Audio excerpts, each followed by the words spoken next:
기쁘고 즐거운 성탄절입니다.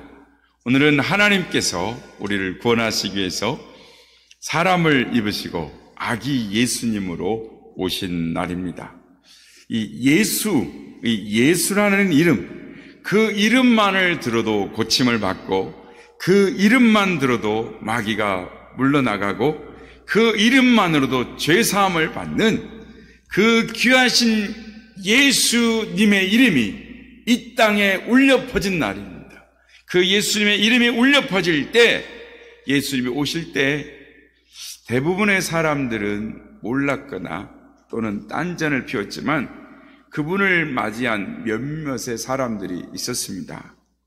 그 사람들 중에 단연코 손꼽아야 할 사람은 오늘 본문에 나오는 마리아라는 여인입니다. 예수님의 모친 마리아에 대해서 모르는 사람은 없을 것입니다. 믿지 않는 사람들조차도 이렇게 이 마리아의 성상 앞에 서면 괜히 숙연해지고 또 경건해지면서 기도하고 싶어하는 그런 열망을 갖게 되는 것입니다. 그런데 마리아는 어떤 사람이었기에 주의 성모가 되는 그런 영광을 입게 되었을까요? 다르게 질문해 보겠습니다. 왜 성자 하나님이신 예수님께서 마리아에게 오셨을까요? 2000년 전에 마리아에게 오신 예수님은 오늘도 우리에게 찾아오십니다. 그렇다면 예수님은 어떤 사람에게 찾아오실까요? 답을 찾아가기 전에 시 한 편을 소개하겠습니다.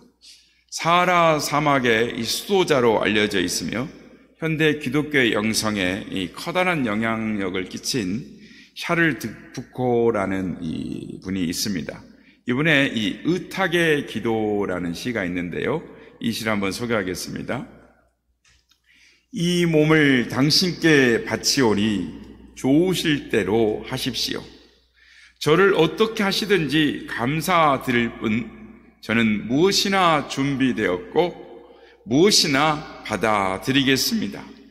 아버지의 뜻이 저와 모든 피조물 위에 이루어진다면 이 밖에 다른 것은 아무것도 바라지 않습니다. 내 영혼을 도로 당신 손에 도로 드립니다. 당신을 사랑하옵기에 이 마음에 사랑을 다하여 하나님께 내 영혼을 바치옵니다. 당신은 내 아버지이시기에 끝없이 믿으며 남김없이 이 몸을 드리고 당신의 손에 맡기는 것이 어쩔 수 없는 저의 사랑입니다. 라고 시를 썼습니다. 이 샤를 드푸코라는 분은 1858년 프랑스 귀족 가문에서 태어났고요.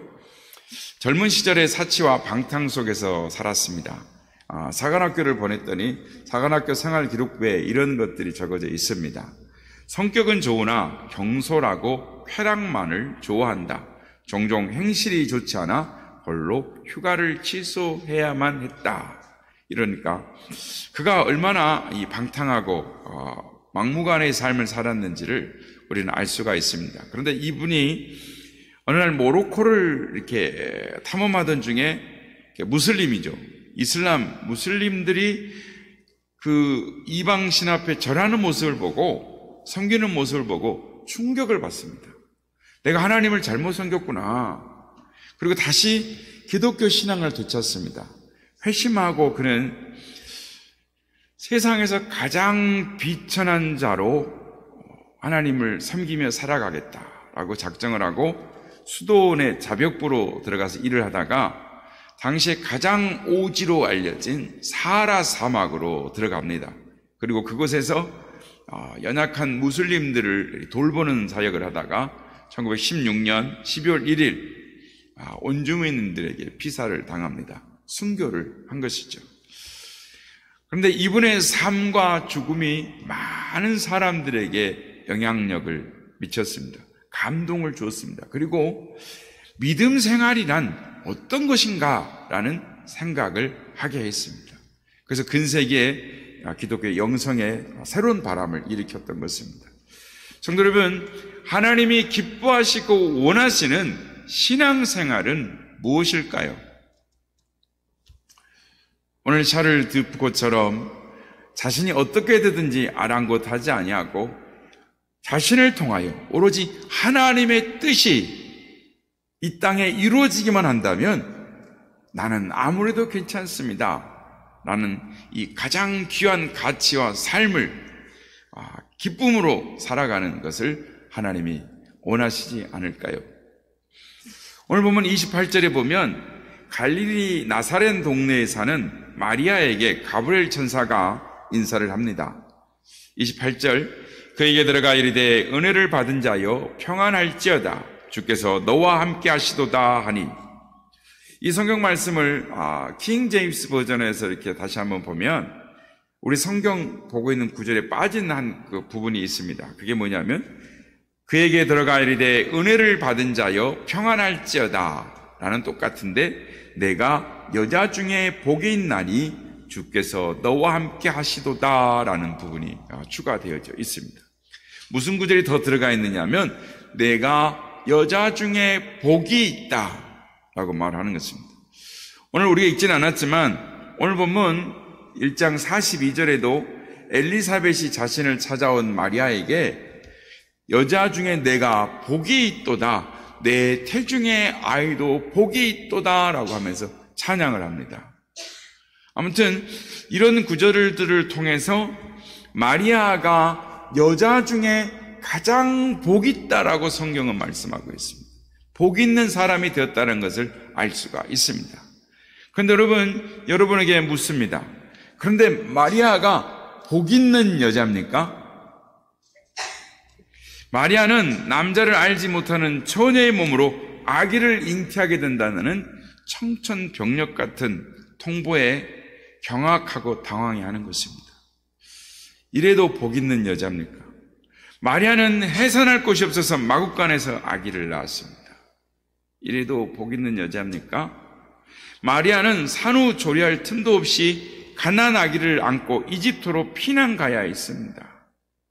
마리아는 장남인 예수님이 불과 12살 때, 그러니까 예수님 밑으로 남자 4형제가 있습니다.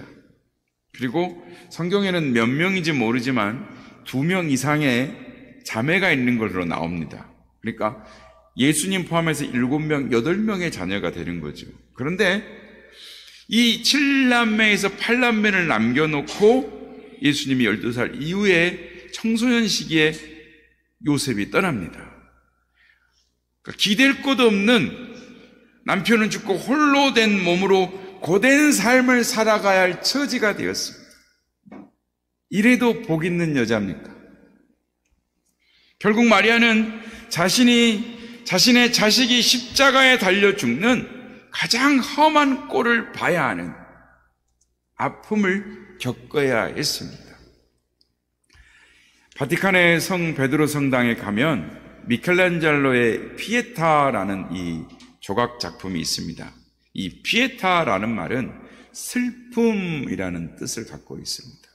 그러니까 십자가에 못 박혔던 아들 예수를 무릎에 앉혀놓고 슬퍼하는 마리아의 모습, 그걸 조각한 것이 피에타인데, 비록 죽은 모습이지만 아들을 내려다보는 이 마리아의 시선이 얼마나 슬픈지 온 세상이 한순간 멈춰버릴 것 같은 그런 마리아의 고통이 확 느껴집니다. 여러분, 이래도 마리아가 복 있는 여자입니까? 그 당시 어느 누구도 마리아를 복 있는 여자라고 말할 수 없었을 것입니다. 오히려 복도 지질이 없는, 남편 복도, 아들 복도 지질이 없는 연이다라고 해야 맞습니다. 그런데 왜 마리아에게 은혜 받은 자, 복 받은 자라고 말을 하는 것일까요? 그것은 하나님이 그녀를 찾아오셨다라는 것입니다. 이 땅에서 하나님의 뜻을 이루어낼 자로 그녀를 지목하셨다는 거예요. 그녀를 선택하셨다라는 것입니다. 그렇다면 여러분, 왜 그녀였을까요? 왜 이 땅에 수많은 사람 중에, 수많은 여자 중에 왜 그녀야만 했느냐라는 것입니다. 우리 주님 예수 그리스도는 자기를 부정함으로 세상에 오셨습니다. 하나님 아버지의 뜻에 순종하기 위하여 이 땅에 오셨습니다. 그러므로 하나님의 뜻을 이루기 위하여 자기 자신을 부정할 수 있는 자, 하나님 아버지의 뜻에 순종할 수 있는 그 사람을 찾아오신 것입니다. 그녀가 마리아였다라는 것입니다. 오늘 성경 말씀 38절에 보면 가브리엘 천사가 전한 소식을 듣고 마리아가 이렇게 대답합니다. 38절, 마리아가 이르되 주여, 주의 여종이오니 말씀대로 이루어지이다. 하나님의 뜻에 순종하겠다는 것입니다. 아무리 봐도 순종할 수 없는 상황인데 그 상황에서 순종하겠다라는 것입니다. 마리아가 가브리엘 천사와 대화하는 내용을 보면 너가 아기를 갖게 되었다라는 말을 들었을 때 굉장히 당혹해하고 놀라는 모습을 우리가 볼 수 있게 됩니다. 그러니까 순종하기 어려운 거예요. 지금 내적으로는 갈등이, 내면의 충돌이 막 일어납니다. 순종하기 어려운데 순종하겠다고 하는 것입니다. 왜 순종하기 어려웠냐면 우리가 아는 바지만 잠깐 짚고 넘어가겠습니다. 세 가지 정도 내적인 충돌이 막 갈등이 있었습니다. 첫째는 어떻게 남자를 모르는 여자, 처녀가 임신을 할 수 있을까였습니다. 그러니까 상식적인 것이 아니죠. 상식적인 것과의 충돌이 일어난 것입니다. 그래서 마리아가 즉시 대답을 합니다. 34절 보면 마리아가 천사에게 말하되 나는 남자를 알지 못하니 어찌 이 일이 있으리까. 그러니까 이런 상식이 안 맞는 이야기를 하니까 상식과 충돌이 확 내면에서 일어났던 것입니다. 당혹스러웠습니다. 둘째는 어떻게 죽음에 이를 수 있는 율법을 어길 수 있을까라는 거였습니다. 그러니까 율법, 자기가 살아가고 있는 사회 미풍양속, 사회 관습법과의 충돌이었습니다. 유대의 율법은 약혼한 여자가 다른 남자와 관계를 해서 임신을 하게 되면은 어떻게 하라라는 내용이 있습니다. 신명기 22장 23절에서 24절 말씀입니다. 처녀인 여자가 남자와 약혼한 후에 어떤 남자가 그를 성읍 중에서 만나 동침하면 너희는 그들을 둘 다 성읍문으로 끌어내고 그들을 돌로 쳐서 죽일 것입니다. 너희 중에 그 악을 제할지니라 라고 말합니다. 그러니까 마리아는 지금 율법에 따르면 돌로 쳐 죽임을 당해야 되는 거예요. 율법, 사회 관습법의 충돌이 경건하게 산 이 마리아를 당혹스럽게 했습니다. 실제로 약혼자인 요셉이 어떻게 생각할 것인가, 어떻게 여길 것인가 라는 문제였습니다. 약혼자인 요셉에게 이 일을 어떻게 설명할 것인가, 과연 설명한다고 이해할 것인가. 여러분, 남성분들 갑자기 내 아내가 내 딸이 아기를 가졌는데 하나님 아기를 가졌다고 그러면 누가 이걸 받아들이겠습니까? 안 받아들이면 어떻게 됩니까? 약혼자에게 버림을 받는 거죠. 근데 버림을 받으면 그 다음의 삶은 어떻게 될까요? 신명기 24장 1절에 보면 이런 말씀이 있습니다. 사람이 아내를 맞이하여 데려온 후에 그에게 수치되는 일이 있음을 발견하고 그를 기뻐하지 아니하면 이혼 증서를 써서 그의 손에 주고 그를 자기 집에서 내보낼 것이요. 집에 내버림을 당하면 이제는 사회적으로 얼굴을 못 들고 삽니다. 집안에서 부끄럽다고 사람 받아들이지 않아요. 이렇게 되는 이런 상황, 즉 마리아는 지금 약혼자로부터 버림을 당할 뿐만 아니라 사회적인 인간관계에서 고립되고 매장될 것 같은 그런 충격이, 내적 갈등이 지금 얼마나 당혹스러운지 모릅니다. 천사가 갑자기 찾아와서 말을 합니다. 그녀 자신의 앞으로 어떻게 될까를 충분히 추측할 수 있고 이해할 수 있었습니다. 마리아는 순종하기 어려웠습니다. 그러나 마리아는 뭐라고 합니까? 순종하겠다라고 말합니다. 38절 말씀, 마리아가 이르되 주의 여종이 오니 말씀대로 내게 이루어지이다. 여러분, 예수님은 자기 부정으로 이 땅에 오셨습니다. 예수님은 십자가에 죽기 위해서 오셨습니다. 예수님은 적어도 예수님의 마음을 아는 자, 이해하는 자, 아니 예수님을 조금이라도 닮아가려고 하는 자에게 찾아오신다라는 말입니다. 어제 우리가 말씀을 나눴습니다마는 아기 예수님을 안고 들어오는 부모에게 시몬이 뭐라고 말을 했습니까? 누가복음 2장 34절 35절 말씀인데요.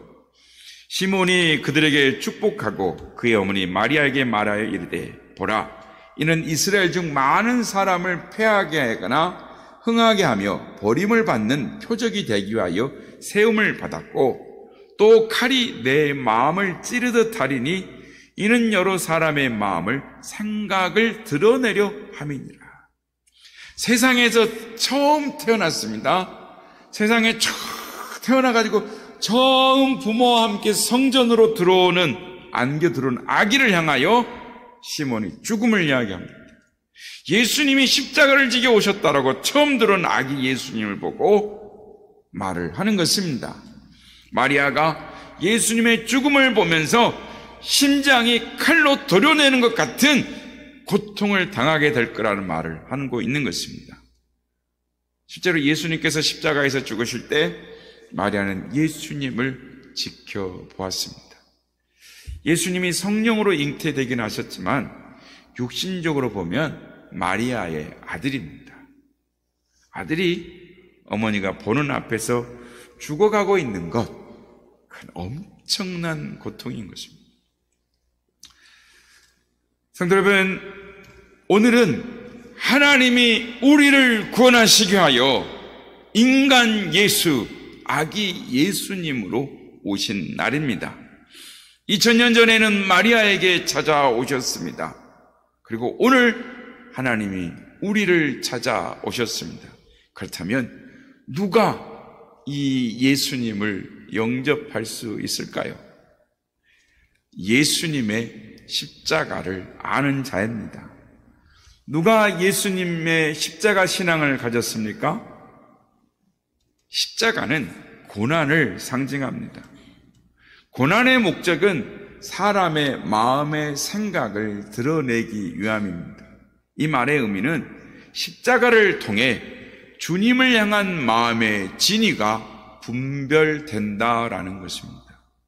그 사람이 믿는다고 하는데 진짜 믿음이냐 가짜 믿음이냐 십자가를 믿는 믿음으로 분별하시겠다라는 것입니다. 하나님은 십자가의 방법으로 우리를 구원하기 원하십니다. 그런데 인간의 지혜로 보면 십자가는 너무나도 어리석은 것입니다. 무엇 때문에 하나님이 자신의 독생자를 십자가에 죽이시겠습니까? 그리고 십자가의 죽음이 우리의 구원과 무엇 상관이 있겠습니까? 인간의 지혜로는 이해할 수 없는 말입니다. 하지만 구원 얻는 하나님의 백성에게는 십자가는 하나님의 능력인 것입니다. 그 사실이 믿어지는 것입니다. 그것이 믿어지는 자에게 구원의 은혜가 임하는 것입니다. 성도 여러분, 누가 은혜 받은 자입니까? 하나님은 누구를 통하여 하나님의 뜻을 이루어 가십니까? 예수님의 십자가를 아는 자입니다. 이 땅에 예수님의 오심은 자기 부정이셨습니다.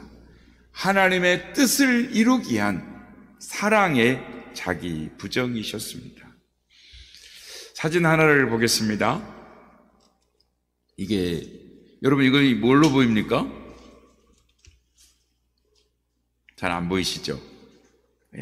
베이비 박스입니다. 왼쪽에 있는 거는 미국에 있는 베이비 박스이고요. 오른쪽에 있는 거는 아래 거 누르시면 됩니다. 왼쪽에 있는 거는 미국에 있는 베이비 박스, 오른쪽에 있는 거는 중국에 있는 베이비 박스입니다. 다음 사진요. 미국에서 이 드랍박스라는 이 다큐멘터리 영화로 제작이 돼서 큰 화제와 감동을 일으키고 미국에 감동을 주고 또 이것이 중국으로 퍼져나가고 이렇게 해서 전 세계에 베이비박스가 이렇게 만들어지게 되었는데요. 베이비박스를 만들어서 버려진 아이들을 돌보는 사역을 하는 이종락 목사님의 이야기를 이렇게 했습니다. 불 켜주셔도 됩니다. 이종락 목사님은 원래 술과 담배를 즐겨하는 사람이었습니다. 불신자였습니다. 그런데 그가 이 회사에 입사를 했는데 기독교 회사인 것입니다. 회사에서 매주 월요일 날 예배를 드리는데 월요일에 어느 목사님이 오셔서 성 어거스틴 이야기를 합니다. 그럼 성 어거스틴이 방탕한 삶을 살았는데 엄마의 기도를 통해서 그가 회개하고 돌아와 훌륭한 목사님이 되었다는 이야기를 듣게 됩니다. 그리고 그러면 나도 한번 그렇게 살아볼까 하고 회개하고 그가 깨어지기 시작했습니다. 그래서 이제는 술과 담배를 다 버리고 하나님이 기뻐하시는 삶을 살아야겠다. 그리고 매일 새벽같이 예배를 드리고 신앙생활을 시작하기 시작했습니다. 그렇게 해서 아들을 낳았는데 중증 장애아를 낳게 된 것입니다. 14년 동안 아이를 병원을 데리고 다니고 아이를 위해 했지만 아이가 회복될 기미가 안 보이고 점점 더 상태가 안 좋아져 갑니다. 하나님, 내가 예수를 잘 믿으려고 했는데, 내가 신학까지 했는데 내가 왜 이런 고난을 하고 속에서 불평이 확 솟아오르는데 솟구쳐 올라오는데 하나님의 음성이 들립니다. 내가 너를 구원하기 위하여 내 아들을 십자가에 죽였다. 너는 내 마음을 알겠니? 내가 너를 믿고 한 영혼을 너에게 맡겼다. 요 말씀 앞에 그가 꼬꾸라진 것입니다. 깨어졌습니다. 하나님의 음성을 듣고 회개하고 하나님, 이 아이를 통해서 하나님께서 영광을 받으시고 하나님의 거룩하신 뜻을 이루어 주실 줄 믿습니다. 그리고 고통 가운데 하나님 앞에 감사 기도를 드립니다. 이 목사님이 자신의 아이를 통해서, 자신의 고통을 통해서 하나님의 마음을 안 것입니다. 십자가의 은혜를 깨달은 것입니다. 그리고는 중증 장애아를 돌보는 사역을 하게 됩니다. 그들과 함께 공동체 생활을 하고 있습니다. 그런데 2007년에 어떤 어린 여학생이 작은 종이박스에다가 아이를 넣어서 교회 앞에 버리고 갔습니다. 그리고는 교회로 전화를 합니다. 제가 낳은 아이인데요, 교회에서 잘 보살펴 주세요. 그리고는 끝났습니다. 그렇게 해서 베이비 박스가 이 땅에 최초로, 아니 세계의 최초로 태어나게 된 것입니다. 시작되었습니다. 목사님이 베이비 박스를 만든 후에 교회 앞에다 베이비 박스를 설치해 놓고 하나님 앞에 기도합니다. 하나님, 이 땅에 버려져 상자에 담긴 아이가 없게 해 주옵소서. 이 상자가 아니면 죽을 수밖에 없는 그 아이만 주님께서 이 문을 열어 주십시오. 그동안 베이비 박스를 통해서 한 2,000명에 넘는 아이가 생명을 건졌습니다. 이 목사님은 자신의 고통 가운데서, 자기를 부정하는 가운데서 하나님의 마음을 깨닫게 되었습니다. 그리고 사랑을 나누어 주는 자, 생명을 구하는 자가 되었습니다. 살리는 자가 된 것입니다. 십자가 사랑을 깨닫고 주님의 사랑을 실천하는 자가 되었습니다. 사랑하는 성도 여러분, 누가 이 땅에 오신 예수님을 영접할 수 있겠습니까? 십자가의 사랑을 아는 자입니다. 은혜를 입은 자인 것입니다. 이제 주님께서 제정하신 성찬식을 하겠습니다. 주님의 마음을 깨닫고 사랑을 나누어주는 자, 생명을 살린 자의 삶을 살아가는 우리가 되기를 소망합니다.